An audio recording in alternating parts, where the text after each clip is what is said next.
Hello and welcome to my channel. My name is Logan and today we're going to be looking at the precious Possum Lenormand. Now this deck is special to me because this is a deck that I made and it's the first deck that I made. The back of it reads, "Journey with these sweet and whimsical possum babes and let their heartful, claw-sharp insight propel you toward your best and brightest you." Now this deck is not what you would call a traditional Lenormand deck. Let's see, we also have a little message on the inside. "May these possums be a balm for you. May they bring you clarity in confusion, peace in a struggle, and guiding light in starless night." And then on the inside, we have this little box of stars. So I was making a different deck in 2019, 2020, and then whenever COVID struck hard in the US, I needed something buoyant and light to grab onto to keep me sane, besides ice cream, which also kept me sane. And so I started making this possum-themed or opossum-themed Lenormand deck. And yeah, it was a really good time. It really took me out of a dark place, or helped me forget about a dark place for a little bit each day. The sides are this lovely matte purple edging, which I'm crazy for. I love a matte edge, in case you have not noticed. This deck, I would say, is good for advanced readers and beginners alike because it comes with this chunky little guidebook that really details, as best I could at the time at least, how to work with Lenormand. We establish what Lenormand is, if it's hard to learn, are there any right and wrong ways to read Lenormand? Like, while this deck doesn't have some of the traditional things involved in the imagery, I do feel like it's a very safe place to start for anyone curious in Lenormand. And I think the images are like rudimentary enough, if that's the right word, where learning with this deck would not fuck you up and like get you into any bad habits for, moving on to more traditional decks. That being said, I feel like this deck also could make a pretty strong Oracle deck due to the nature of the imagery. So with most Lenormand decks, you're going to see super simple imagery. Nothing's really flowery, nothing is overly scenic, because you want the main focus to be the meaning of the card and the symbols. And so this is a little different than most, and we're going to go through and we're going to look at it. So first of all, this deck is completely in order. I opened one that I have not been using just for the sake of this video, because my cards stay in total disarray because I stay using them. So the first card we have is Rider. Now right away you're going to notice that we don't have a card number and we don't have a playing card association. This is something that, if I'm not saying I will, but if I ever reprinted this deck, I would definitely add in a card number and a playing card association, just because I know now how valuable that is to so many people. But I personally don't use those to read, and I know a lot of Lenormand readers don't either. So this is still completely functional, and it's going to be super fucking cute. So let's get into it. So for the first one in Rider, we have a sweet little possum babe riding on his best friend Stag, and they're on a journey to deliver news somewhere. That's really what I wanted for this card, for this interpretation of Rider, because Rider, we have, news being brought, a visitor, a herald, that sort of energy. And so our herald in this card is this little tiny possum, and his vehicle for getting to and fro is this beautiful deer who he's like best friends with. These are the card backs, by the way. Then we have Clover, which we have a tiny possum holding a clover leaf, twig, stick, sprout. I guess sprout would be the word. It's surrounded by little tiny cute clover flowers. I wanted to have the possum using the clover as an umbrella to shield it from the bit of rain, to show that to show the kind of small good luck that this card often brings. So you might still get caught in a storm, but you might be lucky enough to stay dry, that sort of vibe, you know. For ship, instead of seeing the usual seafaring vessel, we have a possum taking to outer space, which I had a lot of fun with. For home, I was talking with my friend Varya, and I was just like, what is the coziest kind of home? Like, what is the coziest home that could be at home in this deck? I just said the word home a lot. um, and she was like, for me, it's always Bag End in Hobbiton. And I was like, holy fuck, that's, you hit the nail on the head. And so this is entirely, I have to give props and give credit where due. My friend totally inspired this one. See, it's like just so friendly, just welcoming you in. I imagine you walk in and the place smells like freshly baked bread, that kind of vibe. They don't care that it's nighttime when you're showing up. They just always have open arms. For tree, since it's a really neutral card, that often can have like bodily health implications, I really wanted to have a possum who sustained some injuries, and maybe we're not certain how things are going to turn out, which you can also kind of get at with the forked body of the tree as we go up, with two different possible endings, you know. For clouds, we have this cute little pilot possum who is flying a biplane. And let me read you the entry for this one. I just want to read a couple of them so that you get an idea of the vibe for these cards. So for keywords, we have confusion and oppression. For alignment, for clouds, we have negative. So it says, pilot possum is no stranger to the skies. In fact, they were the first possum to fly solo across the Pacific. As such, they're unbothered by the storm clouds looming near. They will take their time to find a safe path around the storm rather than flying recklessly through it. So we have a little descriptive paragraph, we have two keywords, we have the alignment listed, and then the guidebook for each entry is also going to give you like a little practical section with like sample readings. So in a reading, clouds symbolizes uncertainty and the dilemmas that come with it. When drawn, the fortunate aspects of nearby cards are dulled and their unfortunate aspects or qualities are sharpened. This can look like a lack of trust in your social circles if pulled with Garden, which is a card of like community and networking, or a lack of recognition if pulled with Moon, the card for like literally recognition, emotions, things coming to light, that sort of thing. Am I skipping one? No. Then we have snake. This is totally a possum. This is definitely not a snake. You can totally trust it. There's a lot of whimsy in this deck, if you couldn't tell. Instead of coffin, we have ending, in which we see a little possum ghost fleeing its now, you know, dormant and lifeless shell. For gifts, we have a possum with, I forget the name of these type of little medieval style hats, but the conical hat with like the gauzy ribbons and veils and stuff hanging from it, sitting amidst a shit ton of gifts, some of which are Animal Crossing nods and references.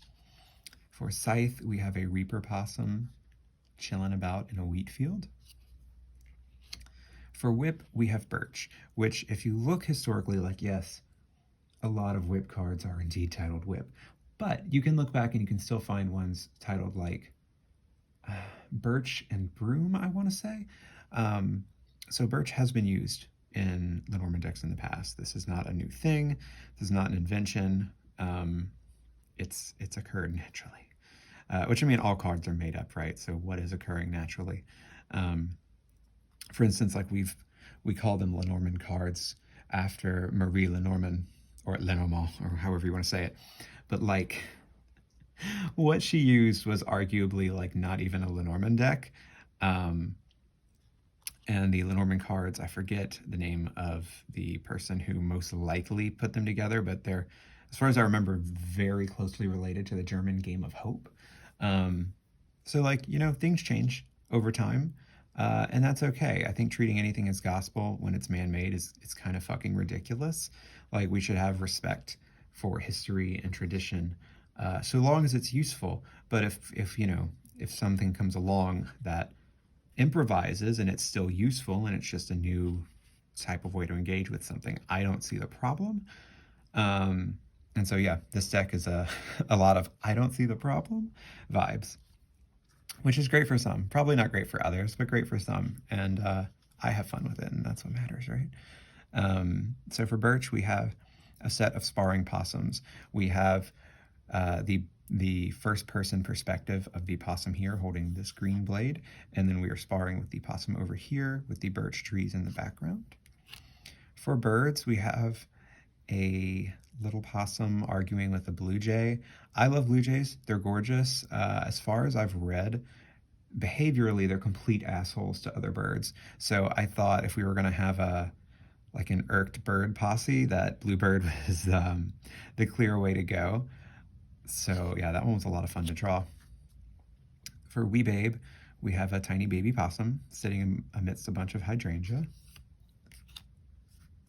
For Fox, we have an opossum with their bestie fox friend, and they're looking at the hen house, and like they know the hen house isn't for them, but you know they've got families to feed and they've got to put food on the table somehow. The fox card is often, I feel like, at least in my opinion, really muddied and confused with the snake card, and I don't think it's useful to have two cards in the same deck that have basically identical meanings.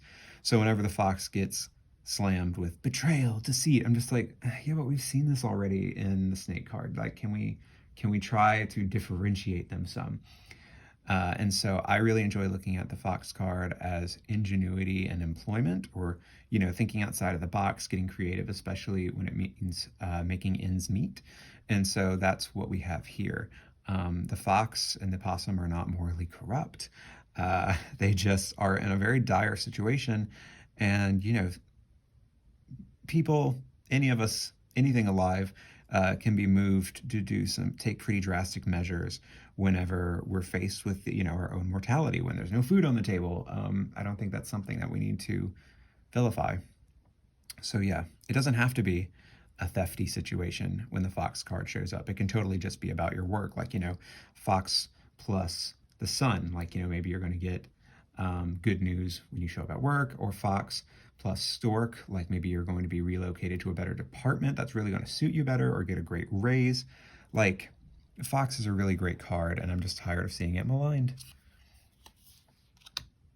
We have bear. If you're wondering where the bear is, there is a panda face on the shield that this possum is carrying. I wanted to give it a sword and shield to give it like a warrior ruler vibe, hence the crown as well. And I went with a panda because my friend Kim is amazing and excellent, and I admire her so much, and she's so strong, and pandas are her jam.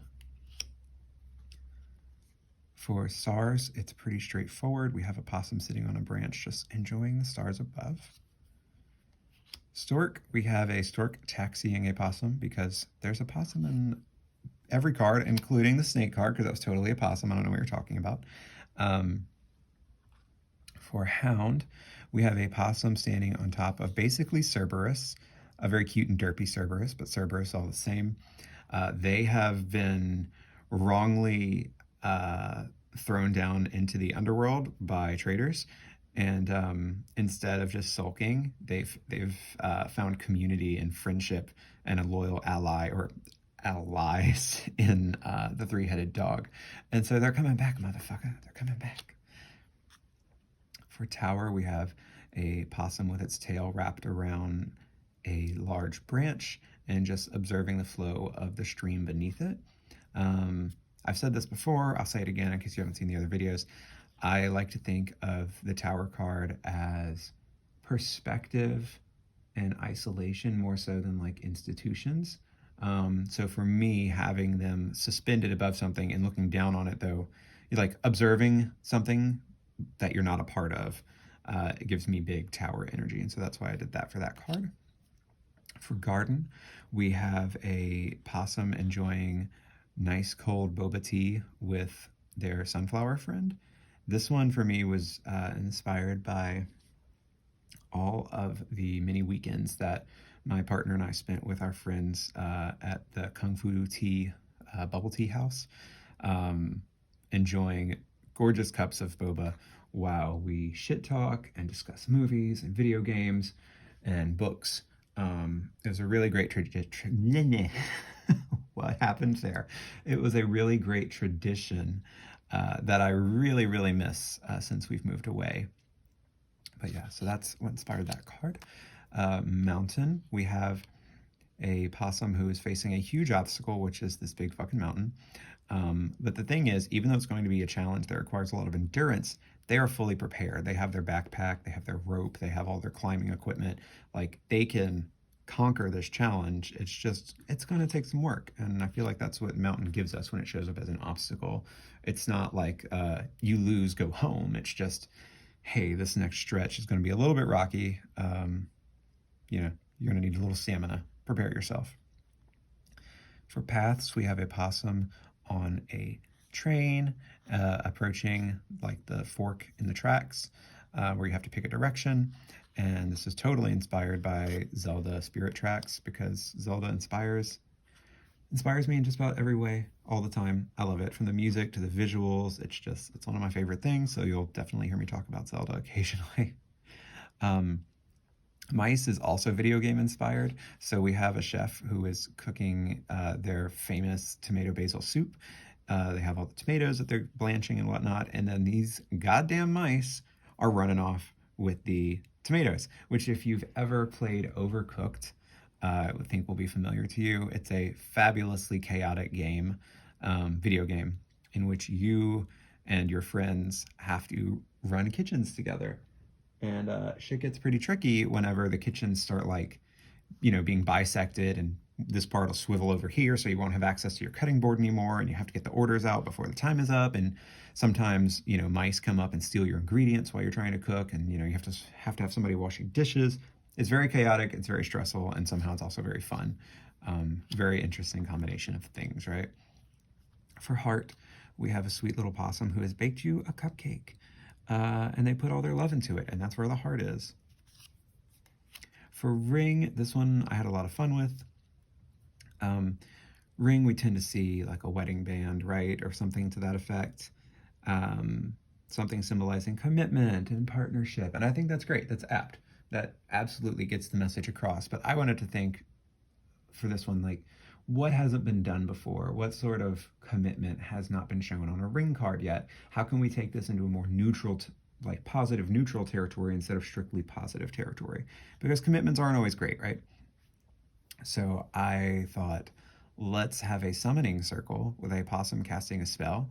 And so they're about to light the last candle and complete the spell. And here we have the hands of the spirit entity that might be a little bit too eager to cross over. And so this is the possum's moment to be like, wait a minute, should I commit and do this? Is this a good idea? I mean, I'm guessing it's probably not a good idea, but it's just a fun little story that I wanted to portray in that. For book, we have a possum who is reading something that has clearly freaked them out of the book titled Piping Hot Tea. Not all secrets are meant for us to learn about, right? Not everything is beneficial for us to know. For message, or traditionally letter, we have a possum who is burning a piece of paper that has writing on it. And this is sort of them using the smoke to send their thoughts, their intentions, their whatever they want to say to like their ancestors up above in the stars. All right, now we have our significator cards. So instead of having man and woman, because that's been done to death and it's just so stifling, don't get me started on like gender stereotypes being enforced all the goddamn time. We have possum cards, and there are multiple of them. We'll see 2 now, and then there are 4 alternates that we'll see at the end of the deck. So we have the possum card, which is more of an educator with their badass bun and mustache, and this dress, which is my favorite dress on Animal Crossing, so I had to put the possum in it. And they are reading Possum and Possibility by Jay Poston. They're an educator. They're in a classroom. It's very cute. So, I thought I'd give a good significator option for bookworms or educators. The second possum significator card, we have a blind possum who is enjoying the shit out of their time in a lavender field. I wanted this one to be a good significator option for people who enjoy going on adventures, spending time outdoors, possibly being more active, just taking in the wonders that the planet has to offer. I personally really would love to visit a lavender field. I have not yet, and that bothers me just a bit. Love the smell of lavender, love the color of lavender. So yeah, the possum is getting to, I'm living vicariously through the possum is what we're trying to say here. For lilies, we have a very infatuated possum with a bunch of different lilies in front of them. They've just seen their crush, and they probably got tongue-tied and said something stupid, and they're like, oh my God, I can't believe I said that in front of them, but oh, they're so hot, they're so cute. In the background, we have like the bubbles and sparkles floating around. I wanted it to feel very anime, and like anime and I guess in manga too, whenever the main character sees their crush, like everything goes to like lace and lilies and doilies and bubbles and sparkles and everything in the background. I wanted it to be that vibe. So yeah, that's a story with that. For sun, we have a possum who is surfing on a glorious wave, and this is just something that brings them a lot of joy. And they're happy to be here. They've worked really hard to master surfing because surfing, as far as I understand, is fucking hard. And yeah, look at them now. They're doing it. They're having a great time. There's a beautiful feeling of success. There's warmth from the water and the sun. So I just feel like it was a good time, and that card needed to be a good time. For moon, for recognition and emotion, we have a possum who is looking at their reflection as tears fall off their face into the surface of water. And then behind them in the sky, we have the moon. Pretty self-explanatory, yeah? For key, we have a nosy little possum looking through a keyhole. This is definitely one of my faves from the deck. This is another fave for fish, which often symbolizes resources and plenty. We have a possum who is just so damn excited to have been here for the catch of the day, and they're getting to walk away with like so many fishes to snack on. Good times for them. For anchor, we have a possum who, let's read the little entry for this one. I don't know how long this video is going on, but you talk about something you're passionate about, i.e. something you've made, and you can get pretty chatty, as you can tell. So for anchor, keywords are stability and routine. Alignment is positive neutral. Every day this possum makes the same circuit. She rises from the captain's quarters before dawn and walks the decks, inspecting her ship and chatting with her crew. She then takes to the crow's nest to survey the surrounding sea, ever alert for danger. After that, she works tirelessly until dusk, when she finally indulges her want for quiet and beauty by climbing down to the anchor to write haikus before the sunset. In a reading, anchor denotes security, routine, grounding, or even feeling stuck. Pulled with wee babe, it can advise forming new habits or procedures. Paired with ship, it might be time to sit still. In other words, drop anchor, yeah? So that's our little anchor babe. For cross, we have struggle, which we have a parent possum overcome by all of their possum babies, including this one in the back, who's oblivious to the parent's suffering. I couldn't think of a better thing to demonstrate like obligation that will weigh you down, but that you're also like emotionally committed to and just have so much love for, because cross doesn't always have to be a negative card, right? It's obligations, but it sometimes can be a good thing, a good sort of weight. And so I feel like a lot of parents that I've known at least seem to feel that way about their offspring. So I was like, this seems like a safe bet. So that's what we have there. Change, we have, this is an alternate to the stork card. So we have the possum from before that we saw falling in the ending card, and this is the possum ghost on its way into the afterlife with its little bindle on the stick there, and they're just ready to have a good time in the next cycle, Here's another possum significator card. This is, I think I have it listed as witch possum in the book. They are dreamy, magical, romantic, a little boy crazy, maybe clumsy, maybe cries a lot, might be based on Sailor Moon. I love Sailor Moon deeply. Anime and video games have informed a lot of the things that feel like comfort to me. And so you're going to see a lot of that in anything that I make. It's true of the Black Salt Lenormand, true of the Pink Sugar Lenormand, it's true of this deck, and it's true of the tarot deck that I am going to be launching on Kickstarter early 2023. So that's never going away. That's part of who I am. So of course there had to be a Sailor Possum card in this deck. We have another anime reference. So we have I can't remember what he's called in this one. Ninja Possum, I think. So this one is based on Naruto, and we have a possum taking a beautifully relaxing soak in a delicious bowl of ramen, which I'm now hungry for because it's about that time, and I haven't had good ramen in ages. I haven't had any ramen in ages. It's been absolutely criminal and unfair. But this significator card can really be useful if you want to call in more relaxation, more time to luxuriate, more time to nap and eat, and just feel completely in touch with your,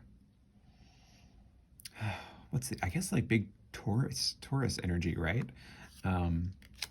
Next we have the possum, the divinity possum. She's beauty, she's grace, right? We have Aphrodite here and a recreation of that one painting.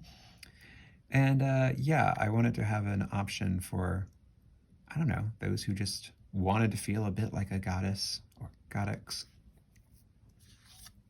And lastly, but not least, we have Diana Ross.